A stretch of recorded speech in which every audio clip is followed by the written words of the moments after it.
Data kita tuh tiap hari sebenarnya terus nambah, mulai dari foto, chat, tugas, sampai screenshot yang bahkan kadang kita sendiri lupa buat apa. Tapi anehnya, semua itu masih bisa kita temuin dengan gampang di HP. Nah, sebenarnya kenapa sih data yang sebanyak itu bisa tetap rapi?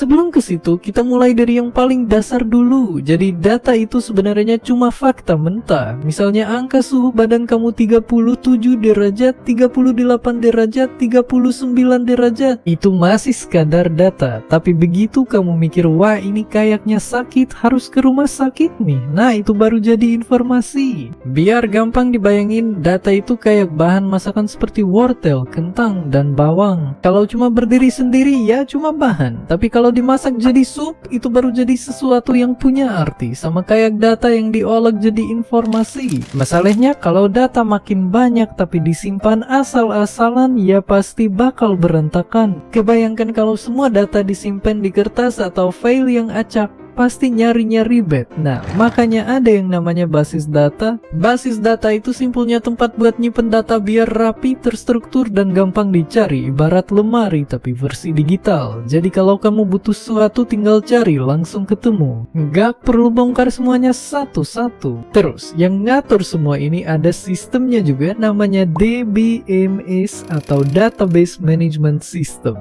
Ini kayak admin super yang ngatur siapa yang boleh lihat data, siapa yang boleh ngubah, dan memastikan datanya tetap aman. Di dalam database itu sendiri, data disusun dalam bentuk tabel. Tabel ini punya baris dan kolom. Setiap baris disebut rekor dan setiap kolom disebut field. Biar datanya nggak ketuker, ada yang namanya primary key, yaitu identitas unik untuk setiap data kayak NIS atau nomor KTP. Kalau kita mau nyambungin data dari satu tabel ke tabel lain, kita pakai yang namanya foreign key. Ini ibarat jembatan yang bikin data-data itu saling terhubung, jadi nggak berdiri sendiri-sendiri. Selain itu, database juga punya beberapa jenis. Yang paling umum itu database relasi yang bentuknya tabel. Ada juga NoSQL yang lebih fleksibel, database berbasis cloud yang disimpan di internet. Dan database terdistribusi yang datanya tersebar di banyak tempat tapi tetap terhubung. Ibaratnya kayak milih baju, harus disesuaikan sama kebutuhan.